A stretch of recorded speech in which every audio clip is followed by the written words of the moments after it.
good morning everyone. So welcome to our first discussion in Mathematics 10. So I hope everyone is ready to learn for today's discussion. So before we proceed with our lesson, let me first introduce to you our learning. Okay, so here is our learning objectives. First, so at the end of this discussion, you are expected to generate patterns, illustrates an arithmetic sequence, and determines arithmetic means and end term of an arithmetic sequence.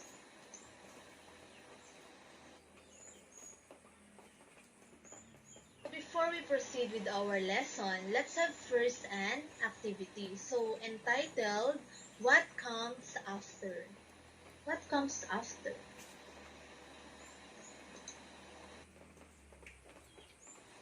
Okay, so to introduce pattern, let us consider this given example. So as you can see in our monitor, so we have here a picture of kamote, is followed by a copra, then kamote again, is being followed by two pictures of copra. So after one kamote, how many pictures of copra would be next? Do you have any idea? Any guess? Okay, very good. The answer is 3 copra. Second example. Okay, so I know you are familiar with the second pictures. So these are some fast food here in San Andres, Quezon. So the picture pattern given above is considered of MR Burger, followed by Frank's, followed by Dim Sum Panda, and then MR Burger again, Frank's. So if the pattern continues, what comes next after the Frank's? Anyone? Okay, very good. So the answer is Dim Sum Panda. Wow. So before we proceed to our new lesson, let us find out how much you already know about the number patterns, specifically in finding the indicated terms of a sequence. So I have here a pre-test. So I want you to try to answer those questions, and take note of the items that are not familiar to you and figure out how to answer them as you go through this module. Okay? Our topic for today is arithmetic sequence. So do you have any idea what is arithmetic sequence? Based on the figure that you see on our monitor. Okay, so an arithmetic sequence is a sequence where each succeeding term is obtained by adding a fixed number. The fixed number is called the common difference, which is denoted as a small letter d. Okay, so to find the next terms in an arithmetic sequence, we use the formula a sub n equals a sub 1 plus quantity n minus 1 multiplied by d. So where a sub n is the last n term, a sub 1 the first term, and the number of terms in the sequence, and d is the common difference. So let us study the illustrative examples. Okay, so let us move in finding the n term of the given arithmetic sequence. Have example number 1. So determine the 10th term in the sequence 4, 6, 8, and 10. So first thing to do is to list the important elements. So here, so we have the value of a sub 1 equals 4, so the first term, and then d, which is the common difference. So the value is 2. So we obtain 2 simply because, as you can see in our given sequence, So our first term is 4, then it becomes 6 in the second term. So we simply add 2, alright? And then if we add 2 in 6, it becomes 8. So that is the value of the third term, and so on. Okay, so and the value of n equals 10 since we are looking for the value of the 10th term. Okay, so using the formula, so let us proceed with the solution. So here is our formula in arithmetic sequence. So we are going to substitute the value in the given formula. Okay, so the value of a sub n, so a sub 10 equals the value of a sub 1 equals 4, then plus quantity, so the value of n equals 10 minus 1, and then multiply by d, so the value of d is 2. Okay, so continue. So copy a sub 10 equals copy 4 plus, so 10 minus 1 is 9, and then copy 2.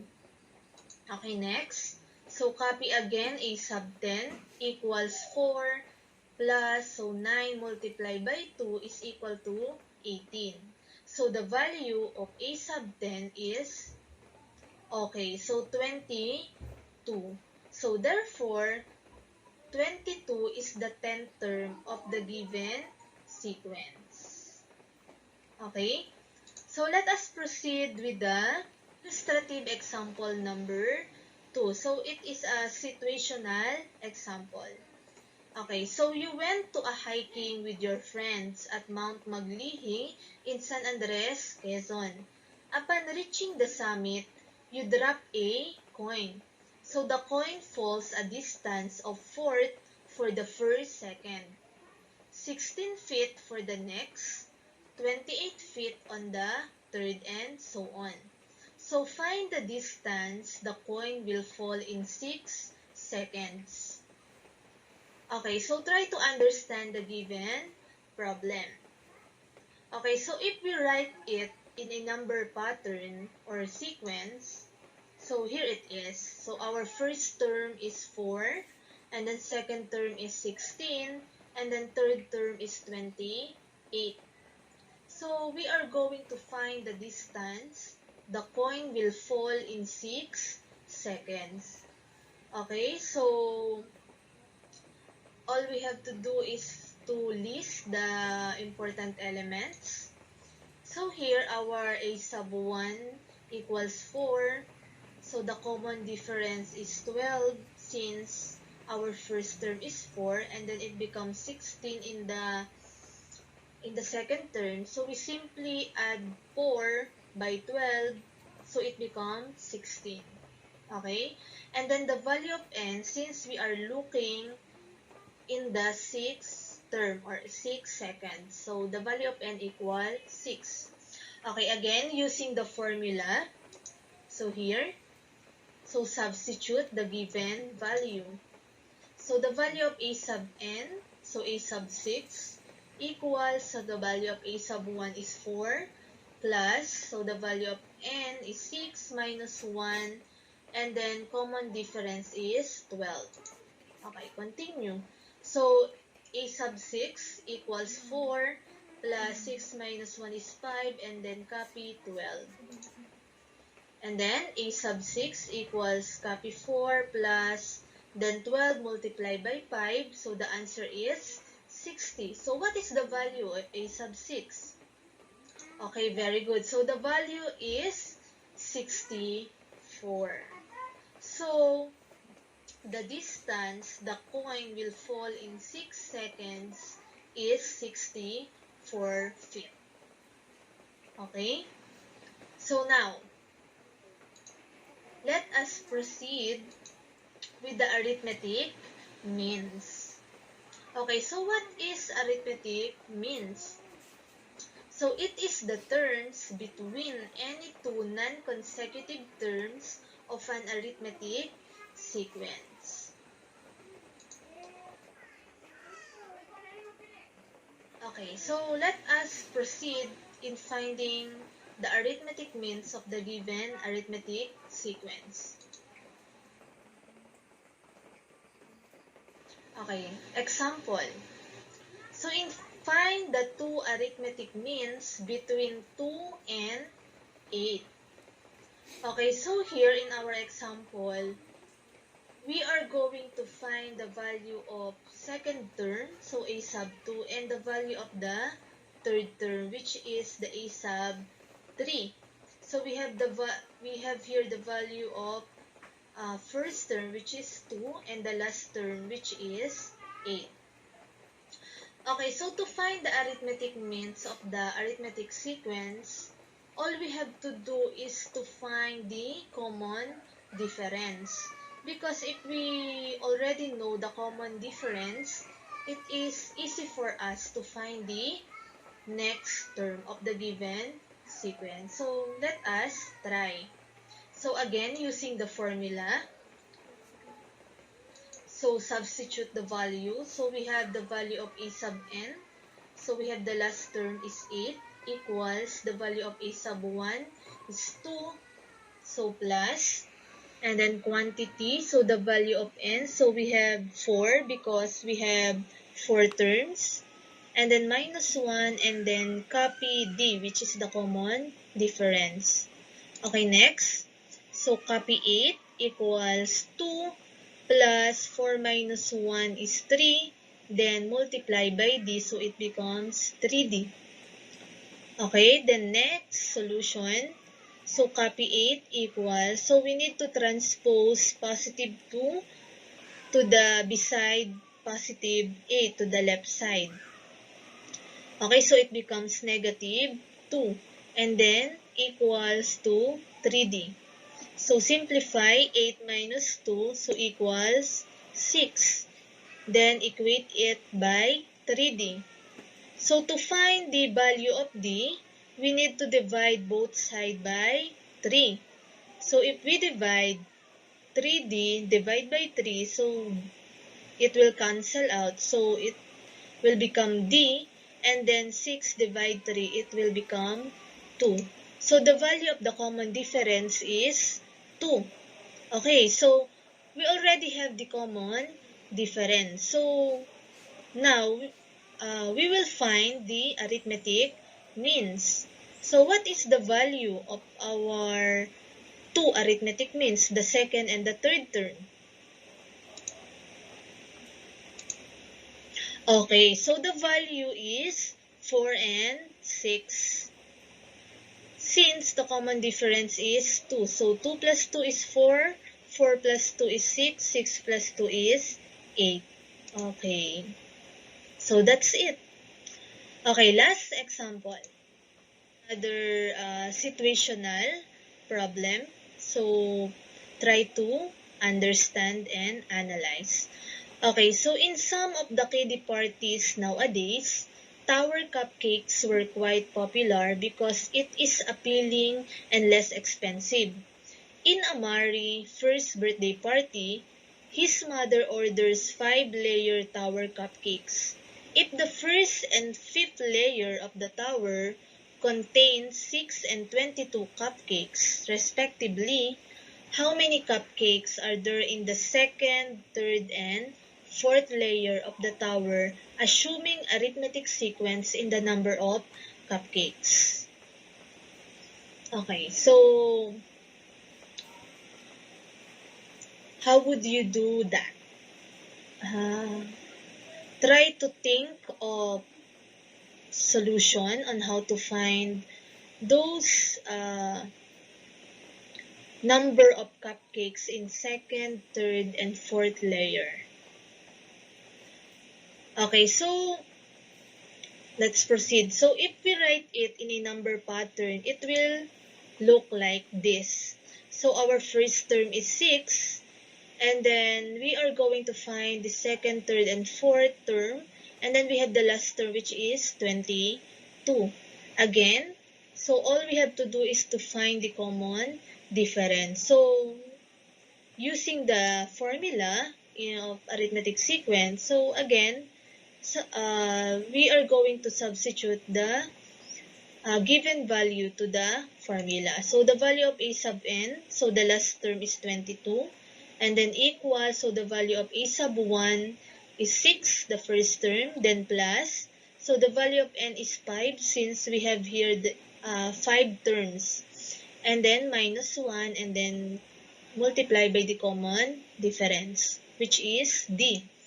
So continue. So copy 22 equals 6 plus 5 minus 1 is 4 and then multiply by D, so it becomes 4D. Next, so we need to transpose positive 6 to the left side beside positive 22. So it will become negative 6. So 22 minus 6 equals 4D. Okay, so 22 minus 6 equals 16. Then copy 4D. Okay, so to find the value of D, so we need to divide both sides by 4. So the answer is 4. Since 16 divided 4 is equal to 4. So that is the value of the common difference. Okay? So now, let us proceed in finding the 3 consecutive terms. The second, third, and fourth terms. So, here. Okay. So, our second term is 10. The number of cupcakes in the second layer is 10. And then, in the third layers, there are 14 cupcakes. And then, in the fourth layer, there are 18 cupcakes. Okay, so that's it. So that's all our example in finding the nth term and then the arithmetic means of the arithmetic sequence. Okay, so I hope you understand the lesson. I hope you follow the solution. Okay, so now, by the way, so for you to fully understand the topic about arithmetic sequence, so I have here a link. So you can, if you have a free time, so you can watch the topic about arithmetic sequence in this link. Okay, so take note of that. Okay, so let us proceed with your... Okay, so for learning task 1A, so here is the instruction. So you are going to find the term indicated in each of the following arithmetic sequences. So we have here 4 items. So in number 1, so you are going to find the 15th term. Number 2 is the 25th term. Number 3 is the 8th term. And number 4 is the 12th term. And then, so in learning task B, so all you have to do is to find the missing terms in a given number pattern or sequence. So there are 3 items. Okay, so after completing the activity, so I prepared here some questions for you to ponder. Okay, so there are 5 questions I prepared for you to ponder. So try to answer those questions. Okay, so 1, how do you find the activity? So number 2, how do you find the nth term of the arithmetic sequence? Discuss the mathematics concepts and the formula used. Okay, then number 3, there another question. So we have here the number 4. How were you able to find the missing term in a given number sequence? And then number 5, can you give a systematic procedure of supplying the missing terms in each number pattern? Okay. So now, if you want to challenge yourself, and you have extra time, so try to answer this additional enrichment activity. Okay, so study the following patterns, then supply the missing terms to complete the sequence.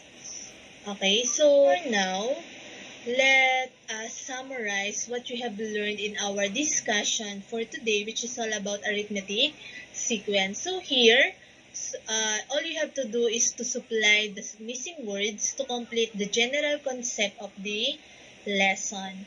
Okay, so that's it. You almost complete your journey through this module. But before we end, let us assess what you have already know about arithmetic sequence by taking this activity. Okay, so I prepared a post test. So it consists of 10 questions. So enjoy and have fun doing this. So congratulations everyone. So that's the end of our discussion for today. So if you have any questions regarding with our topic for today, so you may contact me in my cell phone number, and then you can chat or message me in my Facebook account. So you can see in our monitor my Facebook account and my contact number. So feel free to text me or call if you want to clarify something about our discussion for today. Okay, so thank you for your time. Thank you for today class. So see you in our next session. Goodbye and stay safe everyone. God bless. Bye.